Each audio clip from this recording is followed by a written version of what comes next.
Hey guys, so I just want to do a little circumcision media critique. Now, as we all know, circumcision used to be a lot more popular. I think, at least in Australia and possibly America, it peaks around the 1970s, and in England, maybe the 1950s. Then, generally, sort of within, sort of Western European countries, all sort of based on that sort of system, and sort of circumcision was a lot more popular, and sort of England stopped circumcising around post World War II, and but it kept on being popular in some places, and it's just interesting to see some of the shows in America, though circumcision rates are dropping, how that's looked upon in the generally 1990s. And I saw a clip from this Sex and the City about circumcision, which kind of talks about shows what I mean. So just take a look at it and sort of basically, it's the default option, and generally there's something wrong with you, if you don't have it. So let's just take a look at it. It's kind of a bit weird watching this stuff and knowing that, people can have buried penises, really bad infections, and sort of a lot of problems as a result of circumcision, and death, of course, which is not talked about intentionally. So let's just take a look at that and just bear that in mind as you're watching this clip. Charlotte was seeing a lot of Mike, a cute but feared restaurant critic, famous for his patented five-whisk rating system. Mike, Yeah? let's make love. Charlotte, you are a five-whisk woman. But just when Charlotte had become comfortable with the penis, she got a very unexpected surprise. Oh, it's, Uncircumcised. Is that okay? no, sure. Of course it is. It was not okay. The only uncut version of anything Charlotte had ever seen was the original Gone with the Wind. Sex and the City was known for its risqueness and talking about sex for the fact of it, and back when that stuff used to be controversial, I guess. But I digress. There was so much skin, it was like a Shar-Pei. You've never seen an uncircumcised one? I'm from Connecticut. Reminder, you're dating the guy, not the penis. Aesthetics are important to me. It's not what it looks like, it's what they can do with it. Well, I don't need one that can make its own carrying case. Personally, I love an uncircumcised dick. It's like a Tootsie Pop. Hard on the outside, with a delicious surprise inside. I don't like surprises. I like it all out there where I can see it. Same here. I'm sorry, it is not normal. Well, actually it is. Something like 85% of men aren't circumcised. Great, now they're taking over the world. Some interesting use of language here, of course. Like it's a bit of a joke of a show, sort of said in jest, but it's interesting, sort of. Honey, it's a penis, not Godzilla. Hey, if 85% aren't circumcised, that means I've only slept with 15% of the population tops. Wow, you're practically a virgin. You know, he's a nice, waspy guy. What went wrong? Well, maybe his parents were hippies and just didn't believe in it. I am so circumcising my kids. I think you can pay people to do that now. I don't ever want to know there's a woman out there calling my son a Shar-Pei. All I'm saying is uncut men are the best. They try harder. I should know. I've slept with 5 of them. Out of how many?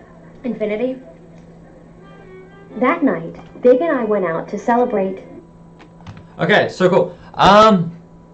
Yeah, like I said previously, obviously it's done a bit in jest, and I hope they didn't mean any bad intent. But sort of they did get some things right in saying that the majority of people in the population of the world aren't circumcised. And so I'm not sure if it's 85% to be fair, but yeah, sort of that was, I do like the fact that they brought up saying like, hey, maybe just a little corner of the world, we're a bit too keen to cut dicks off. But that sort of terminology isn't necessarily used. Get a little conspiracy theorist, of course, use like little terms like snip or cut. It's none of those things. But yeah, sort of, I just thought it was interesting, sort of in the last part mentioned saying, I think you can pay people to do that now. I don't ever want to know there's a woman out there calling my son a Shar-Pei. yeah, okay, so that little point there, I don't think as a woman look like might call my son a Shar-Pei. So this idea that sort of it'll make things easier maybe down the line, sort of, where say if the woman's son is in a situation similar to what she was in, and that this could be an issue down the line, is like kind of really weird. Our reason to sort of cut a boy's genitals up, but it seems to be none of the sort of health sort of benefits or anything were really addressed in this clip, and obviously it's a very risque show, but I think that's very interesting just for the sake of oh, like, oh, that's wrong, there's nothing wrong with it, his parents are wrong. So it's a fairly heavy stigma to sort of someone who goes against the tide, and sort of not really a lot of questioning it, sort of, at least in this sort of New York, America in 1990. So just a little interesting observation. Another one I saw, this is more of the news, I think Fox News, Megyn Kelly. We'll see if this video gets through. If it's not blocked, probably will be. But yeah, just take a look at it. Sort of just the sort of tonality to bear things in mind. You know, the people that have had issues with circumcision, sort of, you know, babies dying, you know, had infections which have led to, you know, dying, you know, a lot heavy amounts of bleeding, you know, buried penis. So let's just. Oh yeah, and I've also got a statistic I can show you later. But let's take a look at this. Well, it is the same city that banned Happy Meals. Oh, sorry, to explain the video. So it's basically San Francisco some people were trying to put together a petition in order to try and get circumcision banned. I'm not sure within the country or within the city, and sort of they're asking, you know, okay, basically let's look at the whole overview of circumcision. What is it? What is it supposed to do? Why do we do it? Do doctors still recommend it? Did they recommend it before? Why is it going down in popularity? And just sort of look at it in an objective view and just make sure we're not taking this as a joke, because people's lives and healths are at stake, and human rights, and we don't want to sort of treat this, you know, dismissively or as a joke. Let's see what happens. Laud sitting on the sidewalks during the day and fined residents for not sorting their garbage. Now one man wants to add a new law to the books in San Francisco, a ban on circumcisions for anyone under age 18. Parents who violate the ban could go to jail for a year and pay a hefty fine. I mean, that is an interesting sort of notion to say that, all right, let's just say someone got circumcised, they're not happy with it, sort of, it's not a medical procedure, they've lost the function of the foreskin, they don't like it. Is that assault? I don't think it's that crazy to say that it is. So whether, you know, these people who are unhappy sort of being circumcised, they didn't ask for it, it happened to them, what are their options? Nothing?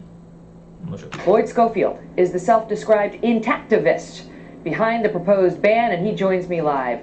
Lloyd, you support this movement. You need to get 7,500 or so signatures down in order for this to go to the ballot in November. You say you're about halfway there. Why on earth would you want to take this choice away from parents? We want to put it in the choice in the hands of the person who's actually receiving the surgery. Seems like a fairly sane response. And that's the man himself. Okay, but... And actually, it's not a circumcision ban. It's circumcision is really, male circumcision is cosmetic surgery. There's not one medical association in the world that recommends it. So when people become 18, they can do whatever they want with their bodies, but men need to have the choice preserved for them if this is something that they want to do, and men do not want to have this done. It has to be. Yeah, that's sort of an interesting sort of terminology, sort of, two things to say that, sorry, I forgot what I was going to say. Now The men when they are young and vulnerable. The American Academy of Also, we have Pediatrics... when they are to do, and men do preserve for them if this is... Oh yeah, you sort of, the notion of sort of like the my body, my rights, sort of my choice notion is, I've heard like that saying 1,000 times, so in terms of, you know, pregnancies, about what to do, sort of tattoos, sort of body modification in terms of, you know, whether they want to make anything bigger, smaller or something. And then when it comes to this issue, people are just surprisingly dismissive about it. And that's kind of interesting. And also the terminology, the terminology, the idea that, okay, sort of people who have been circumcised, sort of, would they want their foreskin back? Some do, actually, and they're scared to talk about it. But, you know, some don't, and that's okay for them. But, you know, this whole idea that we should just throw it in the bin and sort of make fun of people is eye-opening, I think. Something that they want to do, and men do not want to have this done. It has to be done to men when they are young and vulnerable. The American Academy of Pediatrics... Hold on, Lloyd, what's better if I ask some section. questions and then you give some answers? It's been nicer to have a back and Sure, forth. sure. The American Academy of Pediatrics is sort of neutral on it, saying, you know, the parents can do what they want. It's not medically necessary. I mean, you sort of have to, you know, criticize the AAP's stance on this sort of thing, considering they already have, like, millions and millions of people already circumcised under their recommendation, and all of a sudden say that it's harmful. What do you think people in America do, and what are they known for? This is the same people we're talking about that the people who do what's best for, some of the people in rural America who are all hopped up on opioids, is that putting their health first? But it's not medically dangerous. So they reject your theory that this is somehow inherently problematic or poses health risks to the children. Well, no, actually, if you look at Stanford Medical School's website, there's 18 different, a list of 18 complications from surgery, ranging from rare, infection and bleeding. They say possible up but rare. to death. Babies, several babies in the United States just died this year from. Did you know that? If you're like not if you're anti-circumcision, then you'd know it. But sort of if you just stumble upon this thing, oh, this guy's fucking, I'm gonna show him what's what. Yeah, I'm not such a bad guy, am I? Bleeding. But Lloyd, I think anecdotally, a lot of our viewers are watching this thinking, obviously it is still the majority custom in America, and they're thinking, I'm extra okay.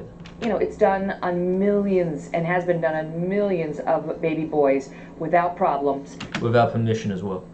And shouldn't it remain, I should say, up to their parents who have their best interests at heart to make the decision for them? Certainly parents have their best interests at heart, but actually the CDC figures that just came out indicate that 66% of neonatal males are left intact. So parents really get this already. In America, 66% of baby boys are now? CDC figures, yeah. I don't know, Lloyd. That's not what I saw in the research I looked at. But listen. Why are you so angry, Megan? Just calm down. He's trying to tell a story. Check it out. So you want to put these parents in jail if they do this? Because the research actually says if you wait until you're older, past the time you're a baby, and then you decide to have a circumcision, it's more dangerous. And there are then certain health risks that you really need to consider. No, it's actually... For an already unnecessary surgery. Then you can get the unnecessary surgery later. There you go. Easier when you're older because when male babies are born, the foreskin is actually fused to the head of the penis, and it has to be surgically ripped off from the head of the penis and removed. All right, now you've succeeded in making every man on the crew uncomfortable, and all of my... It's a joke to this woman, obviously. Male viewers, but listen, treat it with the solemnness and reverence that it deserves, of course. Hard to say, though, that it's done humanely. They use topical anesthetic. A lot of the babies sleep through it. And for those in the Jewish religion, it's actually a religious custom that they feel they have actually a constitutional right to observe. I'll give you the last word, sir. Well, I've never heard of a baby leaping. Like, that's the thing, a baby's bodily autonomy and, the rights to it and say, hey, I am me, I have the control of my own body, that's it, no one can touch me, unless it's for a very good reason and for major health benefits. And it'd be like, however, versus it's part of my religious freedoms that I practice. Let's just pretend that this problem doesn't exist and keep cutting babies. That's essentially what's been going on. Am I wrong? Through it, but I do know babies going into shock and bursting lungs from screaming. And actually, Jews are really kind of ahead of the curve on this. They've come up with a ceremony that's a wonderful ceremony called Brit Shalom. It's the celebration without harming the guest of honor. All right, and there's a lot of rabbis are practicing that. Well, now. We'll see if in San Francisco this goes through. He's trying to get it on the ballot, which it would go to the voters in November. And, like I say, they ban the Happy Meal. Who knows what's next? Lloyd, listen, thanks for coming on. There you go. So, Megan Kelly then compared circumcision to an item that you can get at McDonald's being the Happy Meal. Yeah.